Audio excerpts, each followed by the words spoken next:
Amigos de CBN Noticias, nuevamente con ustedes. En este año, en el 2024, se cumplen 50 años de haberse establecido el programa de trabajadores agrícolas entre los gobiernos de México y Canadá.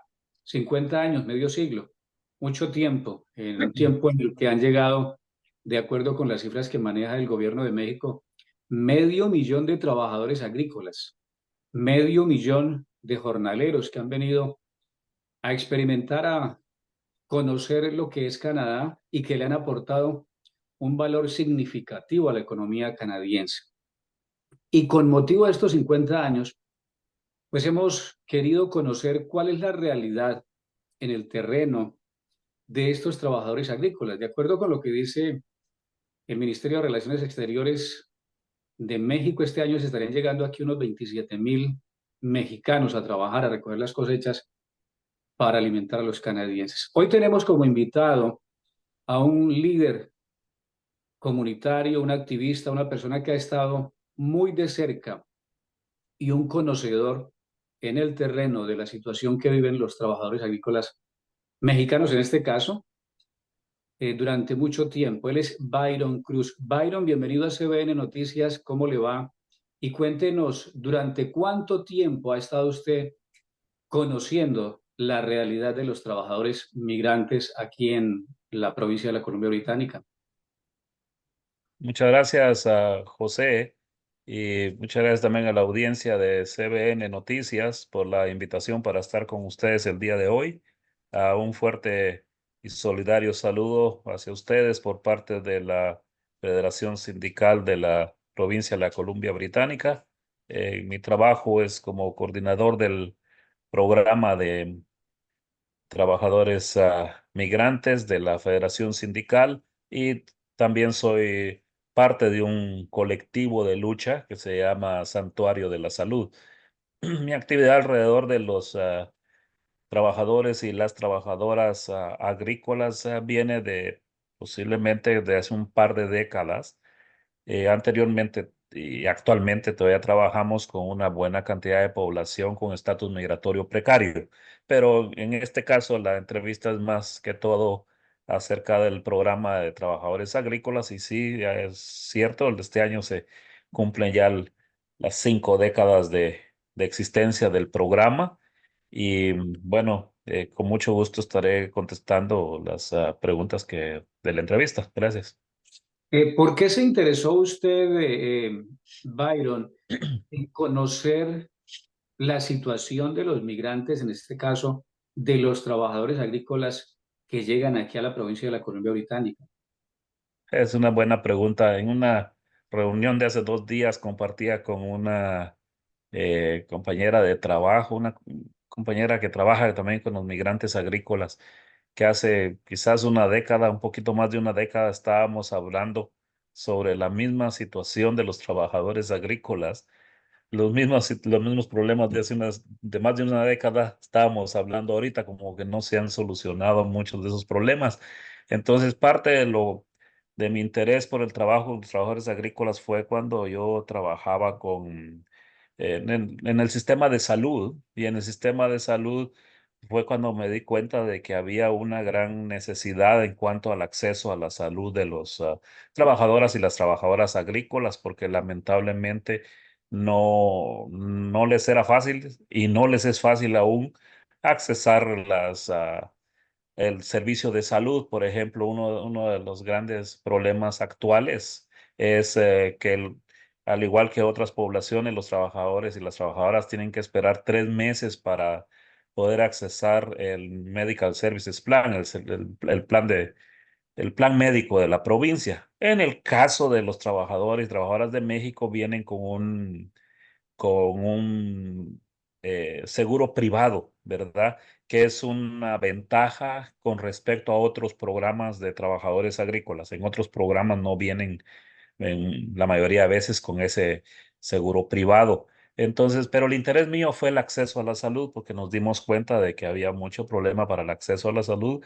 Existe todavía el problema de acceso a la salud, pero se ha avanzado porque le pusimos atención a eso con varias personas de la comunidad que nos interesamos en consultar, en reunirnos con los trabajadores agrícolas y lo primero que nos dijeron es necesitamos una clínica móvil porque no podemos accesar los hospitales, las clínicas nos quedan muy lejos, el seguro privado es bueno, pero a la misma vez lo tienen que pagar en cash, en dinero cash, y si no lo tienen, pues es un problema para el acceso.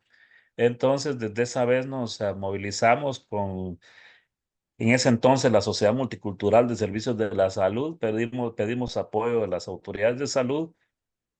$0. Nunca hubo aporte para poder atender a los trabajadores. Entonces nos dimos a la iniciativa con varias personas de la comunidad en iniciar la clínica móvil para trabajadores agrícolas, la clínica Umbrella, que actualmente los compañeros y las compañeras de la clínica hacen un trabajo enorme, la mayoría de veces en forma voluntaria, médicos voluntarios que atienden a los trabajadores en lo que se puede. Se ha avanzado mucho en el Valle de Fraser, pero es en el Valle de Fraser. Todavía queda al avanzar el resto de la provincia, especialmente en granjas muy aisladas. A ver, eso ustedes lo empezaron hace 20 años, hace unas 2 décadas. Dice que se ha avanzado en el tema de la salud, pero lógicamente se han registrado situaciones pues muy delicadas. Por ejemplo, el tema de la pandemia fue una época muy dura en la que ellos tuvieron que afrontar esa situación, al igual que muchísimos migrantes. Eh, Dentro de todo ese avance, Byron, que usted conoce como líder sindical, como líder comunitario, eh, ¿se puede decir que en temas de salud, específicamente los trabajadores agrícolas migrantes mexicanos cuentan al menos con una atención básica que les garantice pues una asistencia en salud buena aquí en la provincia? Mire, yo no podría decirle que tienen acceso a una salud buena. Han habido avances en el sentido de que en el caso del programa de trabajadores de México, por ser un acuerdo de gobierno a gobierno, han habido avances respecto a la cobertura que tiene que ver con cuánto les cubre el el seguro privado, ¿verdad? Y en ese sentido han habido negociaciones en las cuales se ha podido avanzar en cuanto a la cantidad que les cubre, porque han habido problemas en el pasado y todavía los existen en el máximo. Por ejemplo, usted mencionó durante el COVID, ¿verdad? Durante el COVID hubo compañeros de México que sobrepasaron el monto autorizado por el seguro para ser atendidos en los hospitales, ¿verdad? Y por lo tanto sufrieron y aún se sufre de la presión del sistema médico respecto a quién va a pagar si el costo sube más de lo que el seguro privado autoriza. Entonces, sí han habido avances en cuanto a ese seguro, mas sin embargo, en la realidad el acceso a la salud sigue siendo un problema para la población en general, pero también para la población migrante es doble barrera, porque el seguro médico, como le mencionaba, tiene que tener el cash en mano para poder pagar el acceso a la salud en esos 3 meses que no tienen el seguro médico provincial. Por eso desde hace un tiempo empezamos una campaña para terminar con el periodo de espera para obtener el acceso al sistema médico provincial. La realidad de que esta provincia es una de las dos provincias, creo, en Canadá, donde los trabajadores tienen que esperar esos 3 meses. No ocurre en otras provincias. Entonces, todavía persisten los problemas. Y parte de eso también tiene que ver con la traducción, no hay traducciones disponibles o hay traductores comprometidos con el empleador que no van a traducir realmente lo que pasa con el trabajador. Entonces hay problemas de accidentes en el trabajo y en los cuales no se traduce completamente lo que le pasó al trabajador para evitar de que le caiga una penalización al empleador. Entonces esa es una práctica muy común y por lo tanto nosotros queremos avanzar en cuanto a la atención al sistema de salud. La atención al sistema de salud debe ser más pronto, debe tener un sistema de traducción imparcial y y cuando digo prontos, porque está muy bien fundamentado, por ejemplo, que durante el COVID fueron miles y miles de trabajadores de México, de Guatemala, del Caribe, que se infectaron, murieron trabajadores, fallecieron trabajadores aquí por la falta de acceso. Más sin embargo, en esta provincia sí avanzamos. Durante el COVID se respondió de manera, no podría decir inmediata, pero después de realizar actividades de presión al Ministerio de Salud y trabajar conjuntamente con otras entidades, se logró establecer un sistema en el cual los trabajadores pasaban 14 días en cuarentena en el hotel. Eso redujo bastante las posibilidades de enfermarse del COVID. Siempre hubo varios casos, pero se redujo bastante. Entonces, nos movemos entre victorias y todavía problemas.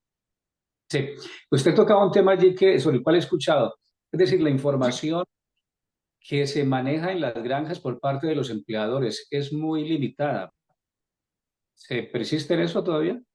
Sí, persiste bastante en eso, ¿verdad? La información, obviamente la información sobre los derechos a los trabajadores es muy limitada, ¿verdad? Encontramos un sistema, encontramos que el sistema de trabajadores agrícolas o el programa de trabajadores agrícolas es un programa de explotación a los trabajadores, ¿va? El hecho de que todavía tengamos que la gran mayoría de los trabajadores que vienen con los programas sean los que tienen un salario mínimo y que no tengan derecho al overtime, a que se les paguen más por la hora extra, por ejemplo. No tienen derecho a muchos de los días que posiblemente usted y yo podemos gozar porque son parte de la, de las leyes de acá, ¿verdad? Entonces nosotros le llamamos un sistema de explotación porque vienen con un sistema de permiso único, o sea, atado al empleador nada más. Por lo tanto, nosotros consideramos a los trabajadores agrícolas como trabajadores con un estatus migratorio precario, porque cualquier cosa que signifique protestar por la situación de vivienda, protestar por la situación de salud, va a tener sus consecuencias y va a tener sus consecuencias en el hecho de que no le dan su carta, su finiquito al final del año o de la temporada de trabajo. Por lo tanto, ponen en peligro la posibilidad de volver a trabajar en la misma empresa en la próxima temporada.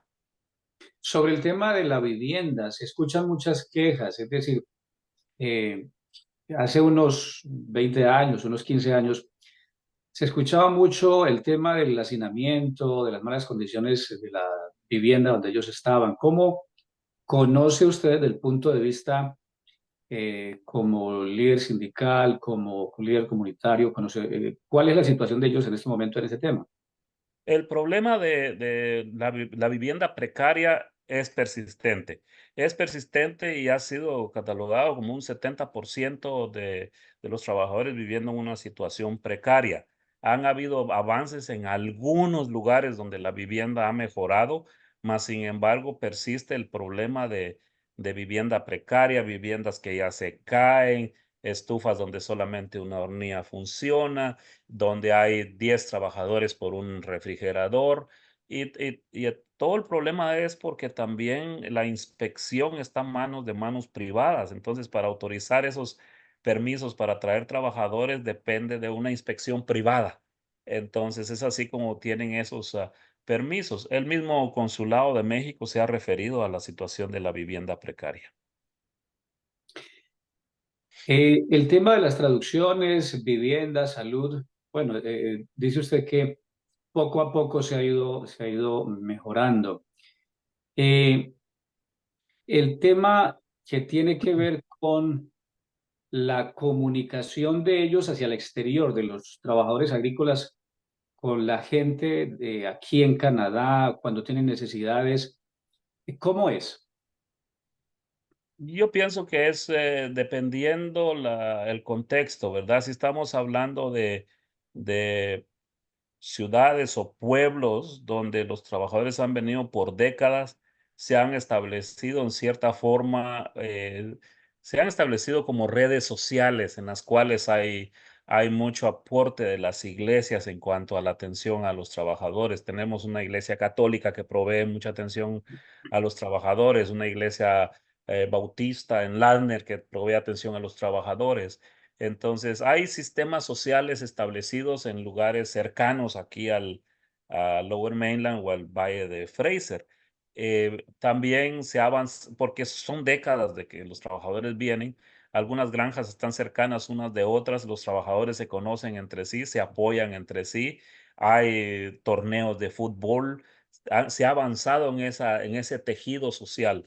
No se puede descartar de que sí han habido sistemas de racismo y discriminación, especialmente cuando vienen un grupo de trabajadores nuevos a un pueblo a un pueblo de blancos, donde hay desconfianza, donde en los negocios ponen seguridad, extra seguridad, cuando miran a los muchachos trabajadores de la agricultura morenitos y piensan de que algo va a pasar en la tienda, pero ya un año, 2 años después se dan cuenta de que hay negocio, que ellos llegan a comprar, ya contratan personal que habla español.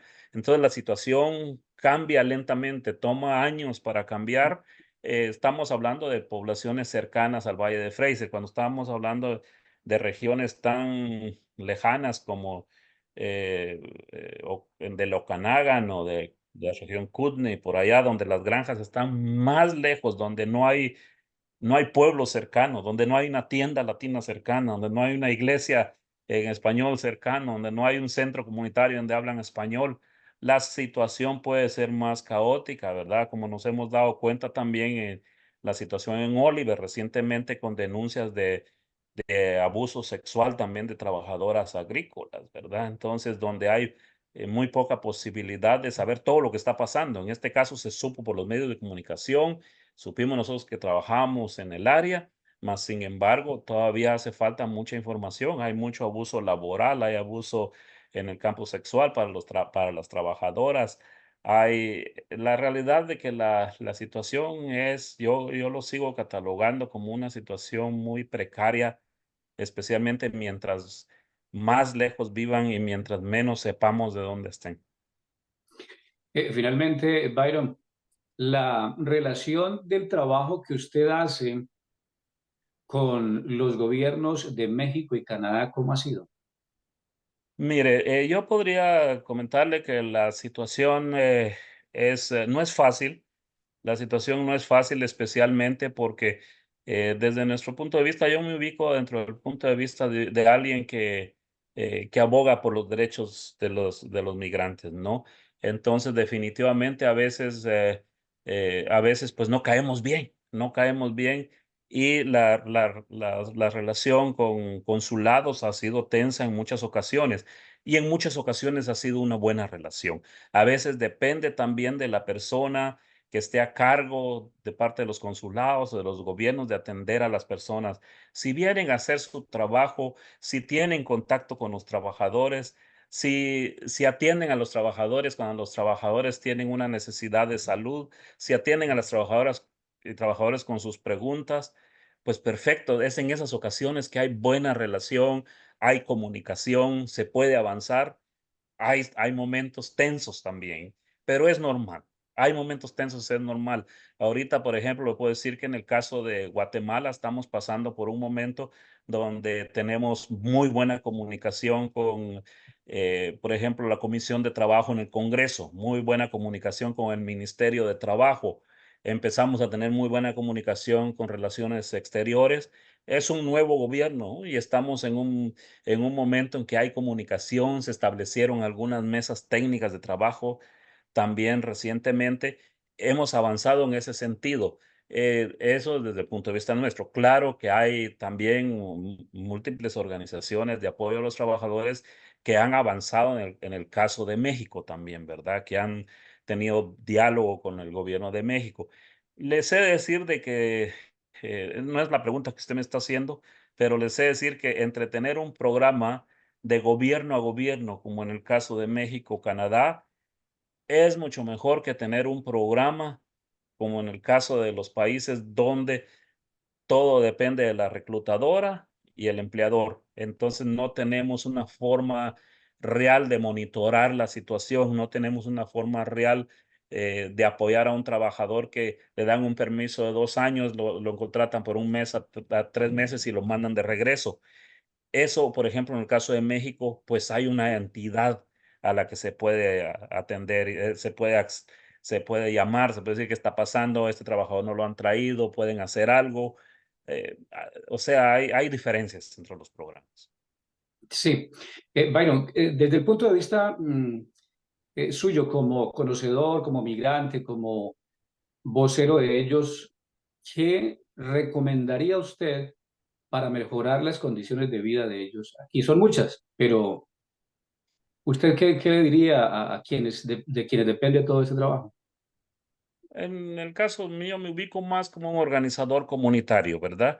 Y como organizador comunitario mi tarea es escuchar, mi tarea también es que se mejore la situación de lo que tiene que ver con la salud y la seguridad de los trabajadores y trabajadoras y lo que tiene que ver también con sus derechos laborales.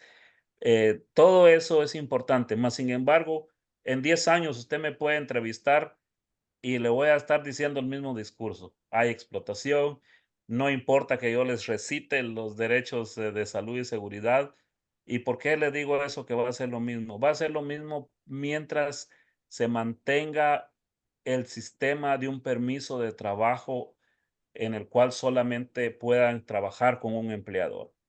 Mientras no se camine hacia un permiso de trabajo abierto, vamos a seguir con el mismo problema. Hay buenas, hay pláticas, hay conversaciones. El gobierno, lo hemos traído al gobierno federal, el gobierno provincial. Hay pláticas, hay rumores de que van a haber cambios en los permisos de trabajo. El gobierno federal está más interesado posiblemente en un permiso sectorial, o sea, en el abrir un permiso en el campo de la agricultura. Nosotros, hemos también sido testigos de que existe un programa piloto para la residencia. No sirve el programa piloto para la residencia, da muy pocas posibilidades, pone muchas barreras. Estamos en conversaciones con el gobierno federal y diciéndole, ya no más programas piloto, no sirve para resolver los problemas de los trabajadores. Todo está atado a su situación migratoria. Si su situación migratoria cambia y tienen acceso a una residencia, pueden hacer uso de sus derechos y como tal ser respetados. Pues bueno, muchas gracias. Muy interesante conocer su punto de vista sobre la experiencia que ha tenido eh, trabajando con estas personas que vienen a recoger las cosechas, a participar trabajando en las granjas aquí en Canadá. Pues hombre, sí, es delicado el tema. Lógicamente, los avances que haya en beneficio de ellos, pues es lo mejor y es lo que todo mundo, o en este caso los latinoamericanos, desearíamos, porque el trabajo que ellos desarrollan aquí es vital para los canadienses. Muchas gracias, Byron, y pues seguiremos en comunicación, en contacto para conocer poco a poco qué de nuevo hay en este sentido. Muchas gracias. Claro, muchas gracias a ustedes y les esperamos. El 17 de marzo tenemos la movilización nacional para pedir la residencia permanente para todas las personas migrantes. Vamos a estar a la 1 de la tarde enfrente de la plaza de la CBC y muy posiblemente marchemos. Vamos a reunirnos allá a la 1 de la tarde el día domingo 17 de marzo y es bienvenido para cubrir el evento.